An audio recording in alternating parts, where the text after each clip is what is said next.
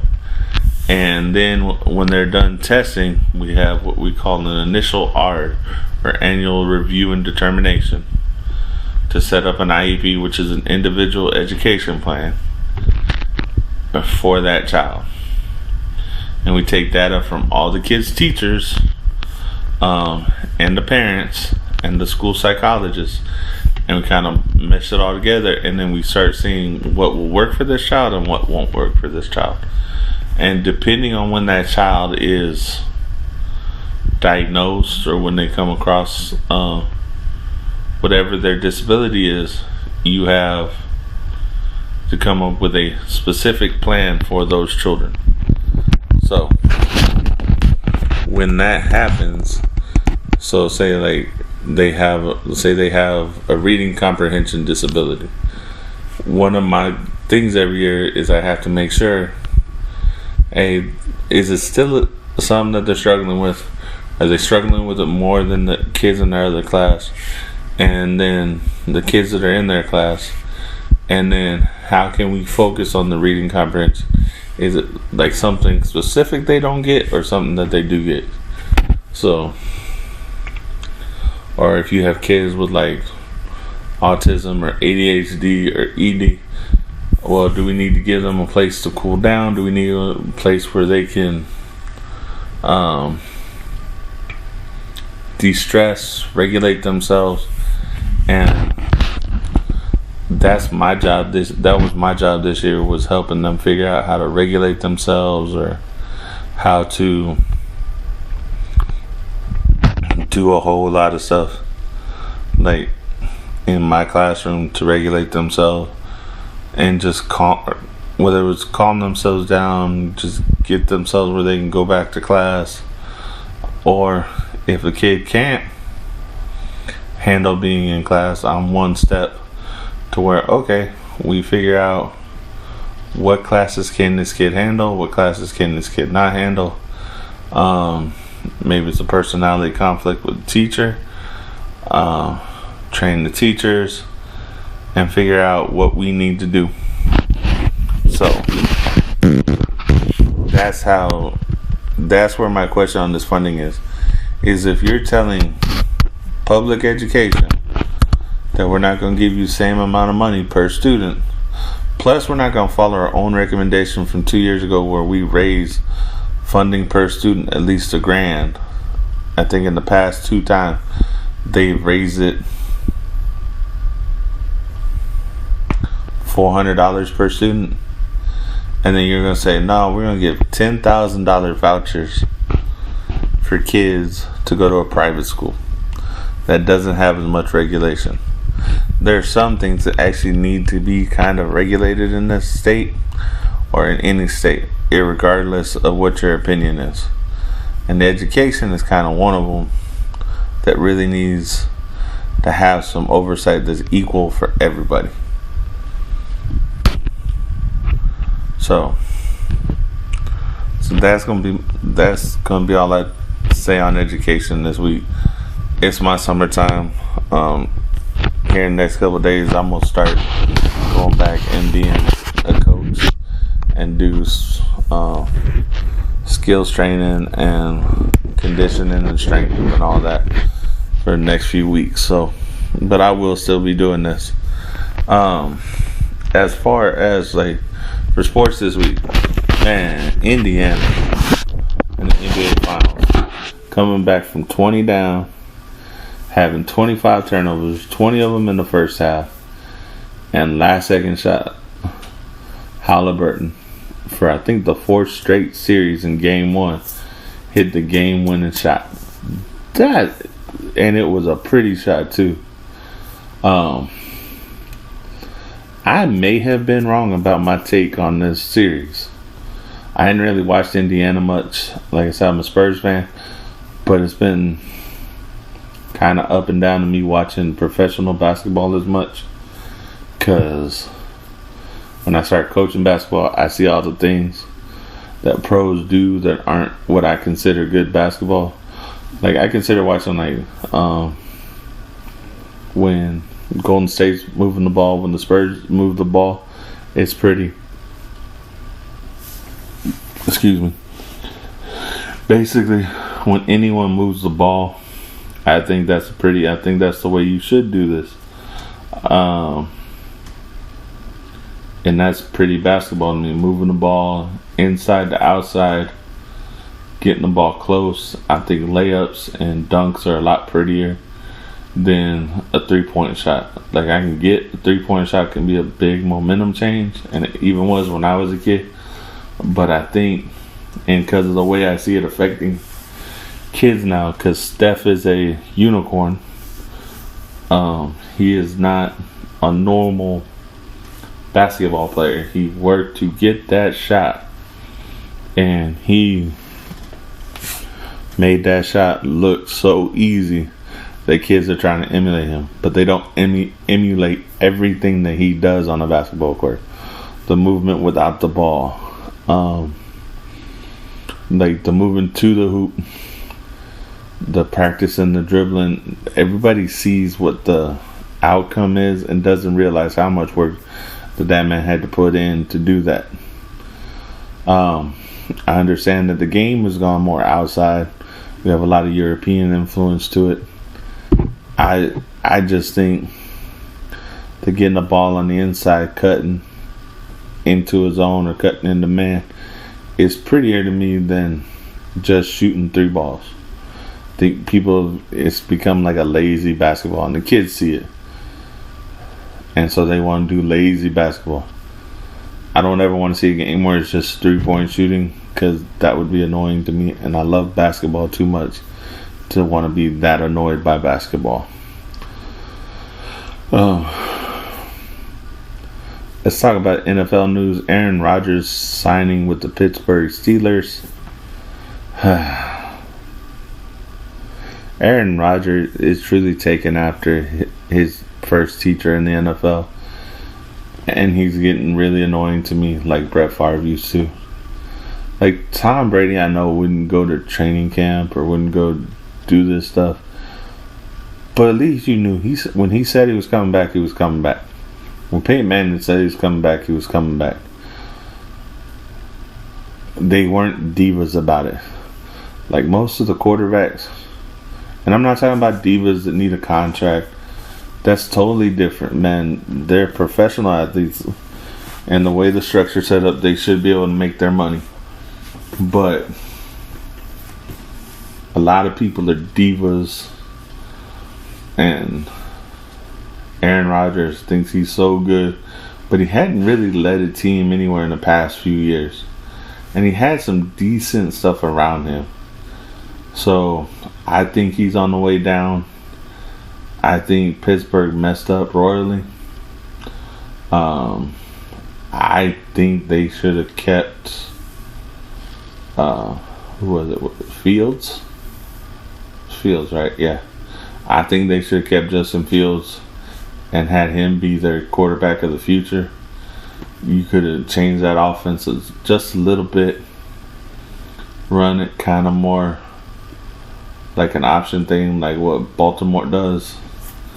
And he's got a pretty throw. So hopefully someone takes that guy and gets him to be a really good quarterback, and Pittsburgh just feels like they got snake bitten because they did not keep him.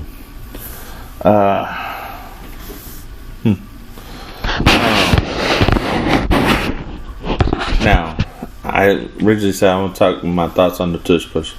I'm glad the NFL did not ban the tush push. Yes, I am a Dallas Cowboys fan. I hate seeing that play as a fan used against me.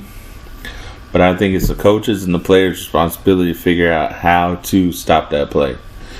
And everybody wanted to complain about that Washington series where they had to give up the touchdown because they got too many penalties. I'm going to give Washington credit for trying something nobody had really tried yet against that play. That was a smart idea. Now, maybe after a little while, you should have stopped. Maybe it's get a really short, chunky, or maybe it's get that big boy that Tampa's got and just put him in the middle of the line and say, okay, you stay really low. Because that's all it is the center gets low and everybody gets on top of him and pushes. It is not a horrible play. It's just a play that people can't stop, but it doesn't go for 5 yards. It goes for a yard or two, and it's a design play. It's just like if you handed it off to the fullback coming right up the gut. It's a design play for short yardage. I'm not gonna say anything. I was helping coaching a team where we had a big quarterback, and we would do maybe not exactly like the tush push, because the line plays a lot different on the tush push. But we tell our line, and we get 7 yards. We had big old offensive line that push them out the way, and we called it red. And our quarterback, who's probably a lineman in high school, is gonna push it. Is gonna use his leg strength to push him out the way. That's how I think it's supposed to go. So I'm glad they didn't get rid of it. Defensive coordinators need to figure out how to stop that play. Defensive players, or you just need a package or have a big boy.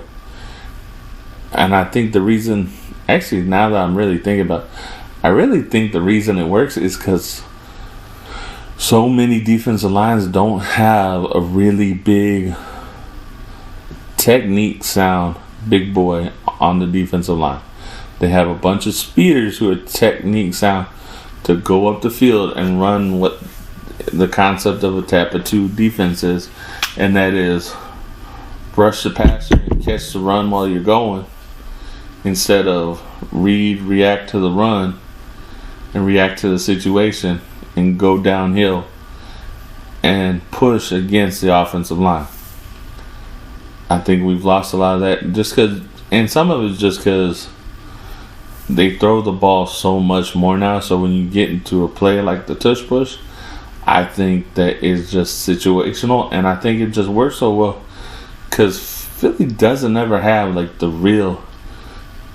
biggest line. They just are one of the most technically sound offensive line with maybe a hair more size than some. They're not like the old Great Wall of Dallas that Dallas had, where they had Larry Allen and Eric Williams and Mark Tuinei. And Tuinei wasn't that big, but you had a Nate Newton, where you had all these 350 pound guys pushing people around in front of Emmitt Smith and just letting them run. It's not that style of play anymore. Since like not Marshall Faulk. I remember watching videos of Marshall Faulk from San Diego State when our coach taught us to do zone scheme in high school. We were watching San Diego State team of Marshall Faulk, and that's what a lot of people run, is a zone. And so, if I'm getting too technical, when I was younger and watching 90s football, a lot of times it was big on big. So you had a guy and you weren't going to a specific area. When you run zone on an offensive lineman, I'm taking a step a specific direction and guarding an area. Just like you guard an area in basketball or on zone defense in football. You're protecting and pushing an area on zone reads in football on the offensive line too.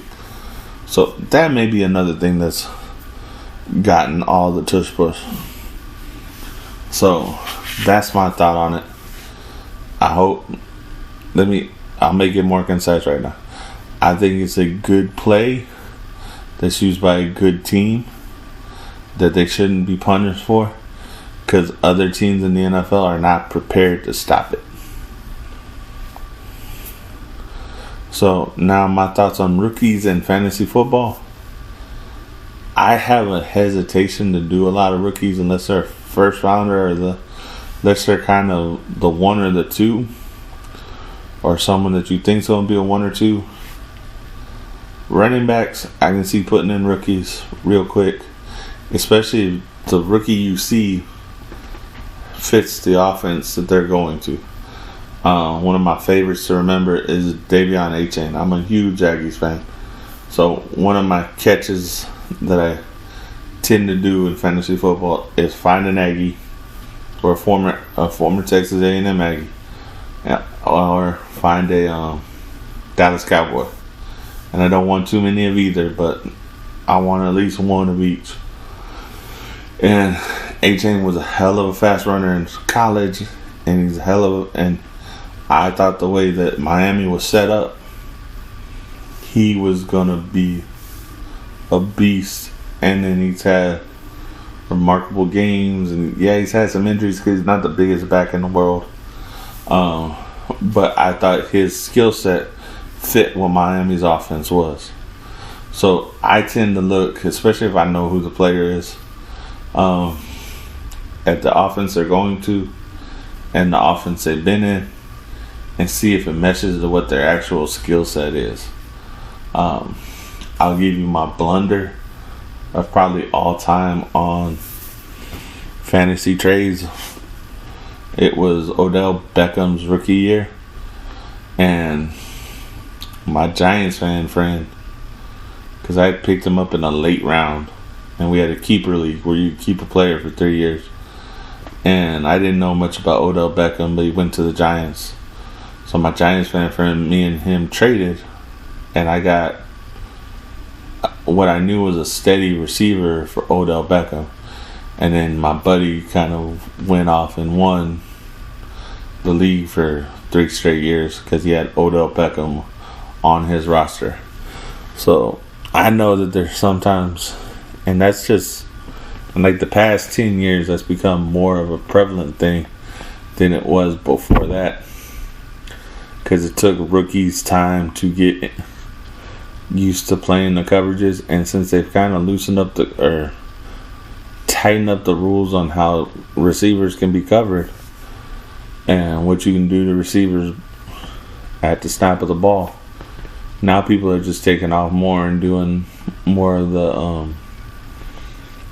receivers are taking off a lot more, and some of them are just skilled as all hell, like a Marvin Harrison Jr.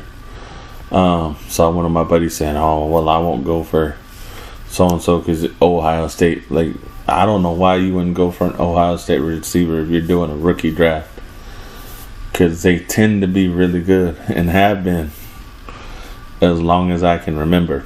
So that's my take on rookies in football. This next section is going to be my wrestling take. You know what? I'm going to start off going over Worlds Collide with WWE and AAA from Mexico, which the WWE just purchased. And I thought that was a fun show to watch.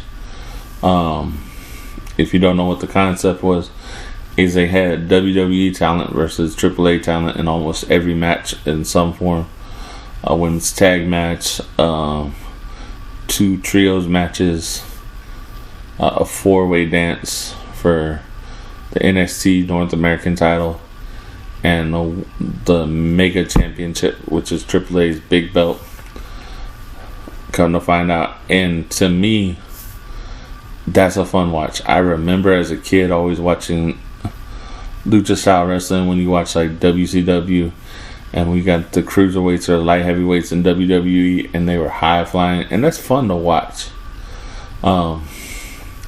I will say that there were some characters that I saw from the AAA that I was like, okay, that's kind of interesting, like Mr. Iguana, but he was it was hella fun to watch him just like do moves, some moves I'd never really seen before, some antics. He was more of a kind of comedic wrestler, but I was fine with that because wrestling does need comedy wrestlers, and they're great when you need the funny wrestler. I think you just have to let them expand past those characters sometimes if you can.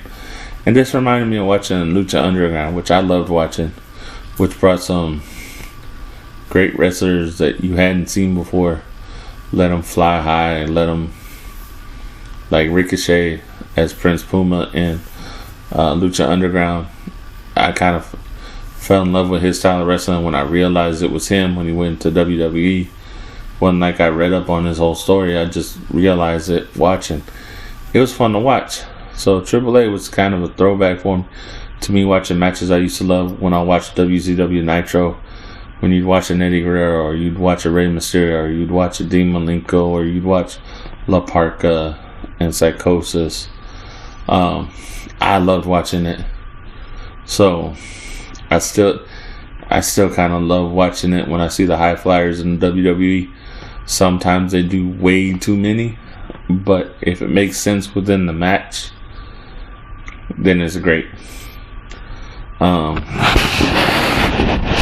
So as far as Money in the Bank, I got a couple of my predictions right.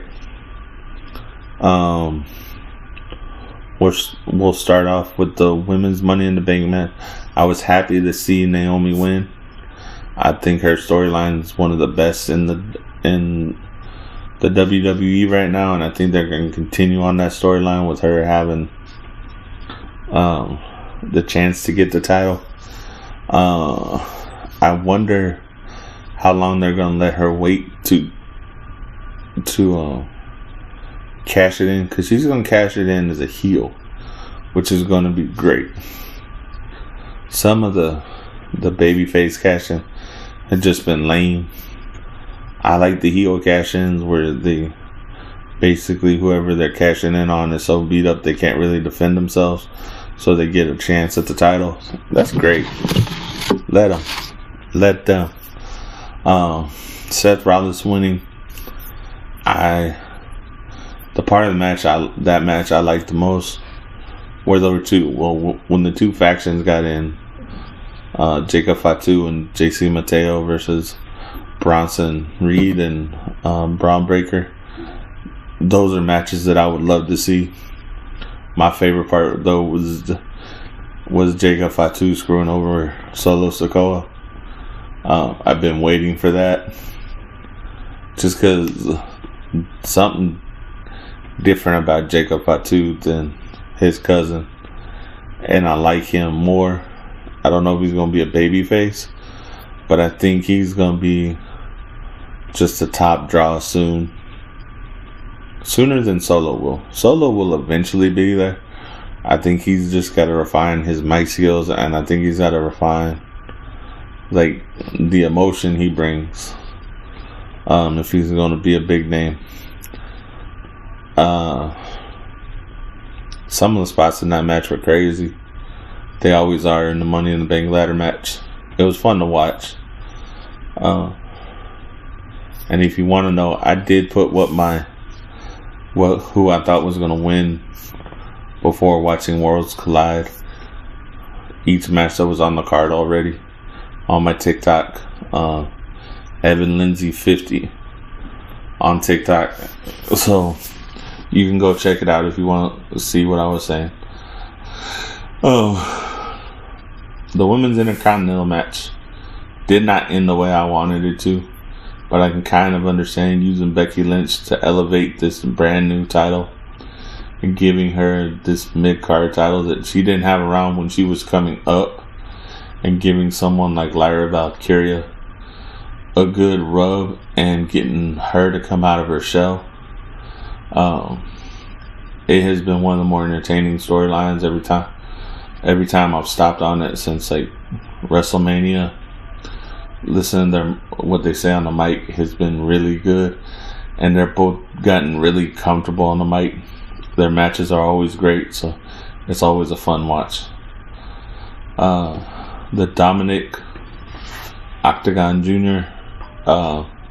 Didn't know that match was going to happen. Not surprised that Dominic won by cheating with Liv Morgan on the outside. I think with Dominic Mysterio, I'm waiting to see how the Judgment Day falls apart around him. If he just kind of separates himself and gets himself like another little faction. I wonder how much into his heritage of like his costume or his wrestling gear that they're going to go into. Because he was because he always represents Lucha Libre and the stuff that he wears. I think that's going to be cool, especially since they got AAA attached to it, so they can do a little bit more with that storyline. But I'm not shocked that he won on a short match. Now the tag team match between Logan Paul, John Cena, and Cody Rhodes and Jey Uso. I love the ending of that match. It was a good match throughout, but I love the ending of that match when you see John Cena hit Cody Rhodes in the head again, and then when he's kind of looking around like, what am I going to do next? And then he gets tackled by R-Truth, who everybody thought was gone. And they're kind of going to bring back not R-Truth the clown, but his more serious characters. I think that's going to be fun to watch because he's just great on the mic as a comedian. I think he's going to be great on the mic, especially since you're talking a run that was like 15 years ago and nobody's really seen now. I think it's going to be great to see how he affects the John Cena storyline. I don't think it'll be a match at SummerSlam. I'm wondering if they're going to wait. Might need to go look at the PLE schedule. If they're going to wait a while for John Cena to lose that title to right before he's getting ready to leave. And who he's going to lose it to. I don't know who you give that rub to. What? Maybe a Drew Priest. That would be a good one. I think where he come talk about history of wrestling. Maybe he's not has the most historic story of wrestling, but I think having Priest or Damian Priest, not Drew Priest, Damian Priest winning that title from John Cena would give him a hell of a rub, and I think that would just elevate him. I do like his character right now, or even maybe Jacob Fatu. I think one of those two getting the rub would be really cool. But I think it'll either be Survivor Series or whatever PLE that they have in December, or maybe tribute to the troops. I think that would be a good time for them to lose it right before John Cena says, I'm retiring. And I'm going to destroy wrestling. Because I don't think you need to destroy the history of that belt. I think you need to keep it.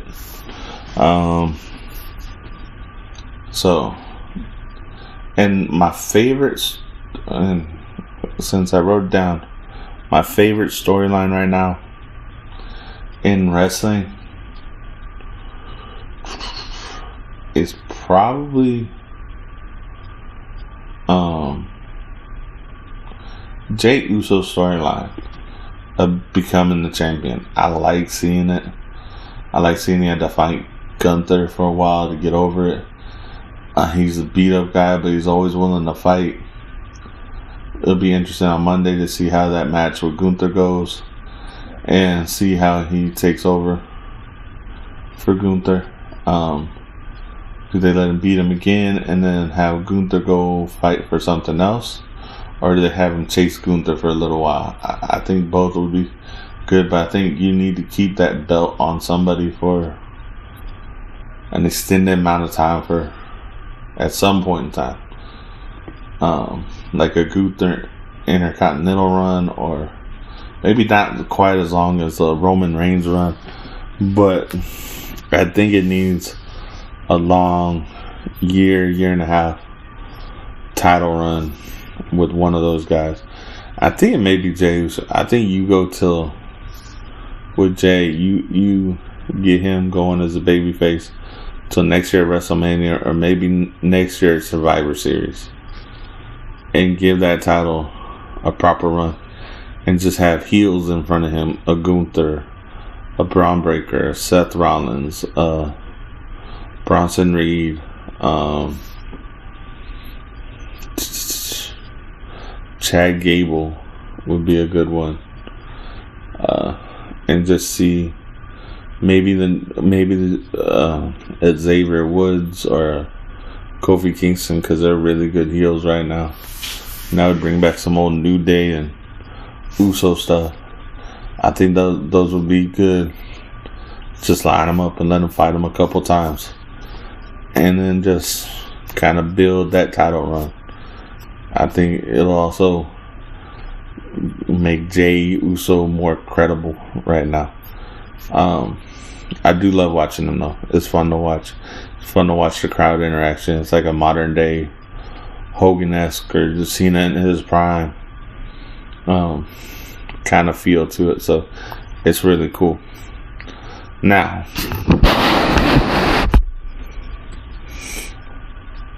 for entertainment, I'm going to try and make this quick. Can we please stop remaking everything or retooling everything to where Hollywood, please stop remaking everything. Disney, please stop making live action from animation movies. We have so many creative people in this world. There has to be more creative ideas for Disney. There's so many tales you could retell. If I remake something, remake a Robin Hood. Remake a Three Musketeers. Stop relying on such big budget movies.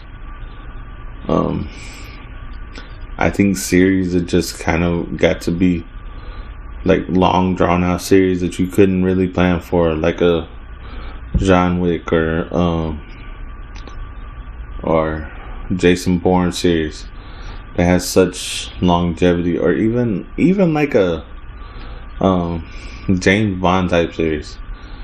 I think Disney could do that with all the characters that it has, but it's relying too much on the properties that is bought in Marvel movies and having all these woke agendas in these movies. Why did you have to remake Snow White like y'all did? I haven't watched it. I don't even really want to watch it. I'm not the biggest Snow White fan to begin with, but just all the crap that went around that movie, man, please stop doing remakes. Because sometimes those were just movies that people found and loved. Like, if you want to do a continuation of a story, kind of like Top Gun and Top Gun Maverick, I get that. That's actually a logical continuation of the story that they had. Indiana Jones, if you want to reboot that one, I'm waiting to see what they do when they reboot Highlander. All the reboots of Superman. Dude, y'all killing it. Like, not in a good way. Y'all just beating a dead horse. And I think some of this is because I think we don't have those movies anymore that catch people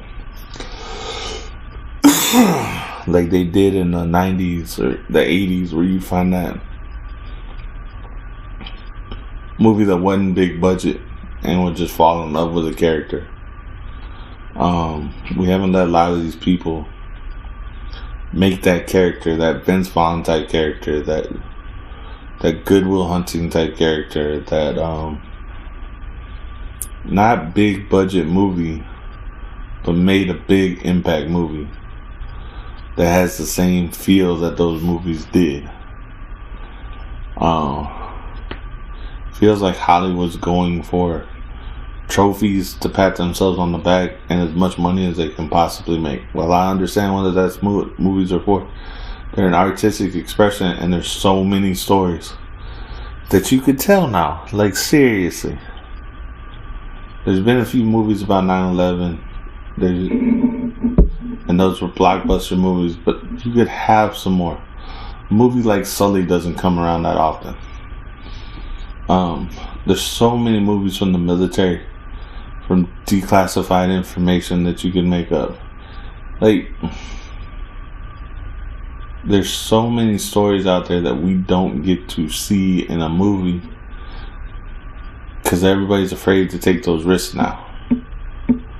Like, it's because we've spent way too much money on big budget stuff.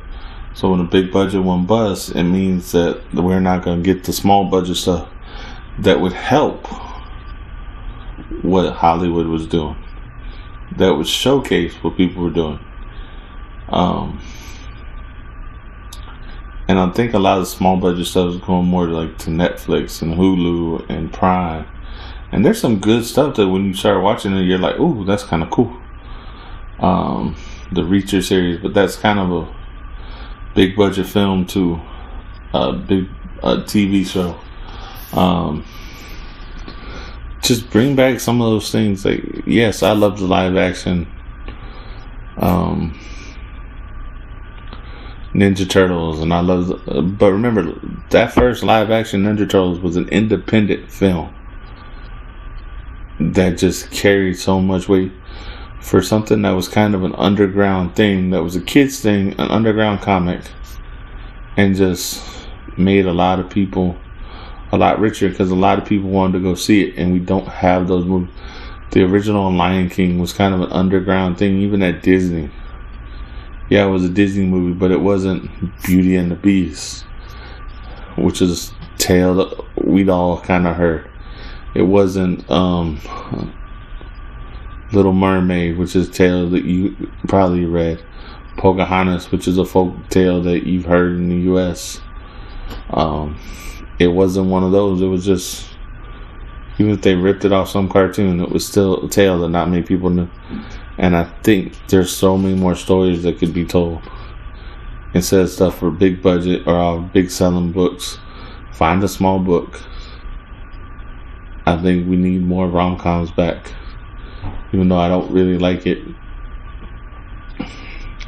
I think you need more variety back in the movie theaters, so people understand what we still have. Alright? That's what I think Hollywood needs right now. Thank you for listening to me. This was episode number 2 of the Jackass Podcast. I'm Evan Lindsay. Y'all have a good week, and I'll see you around the bend.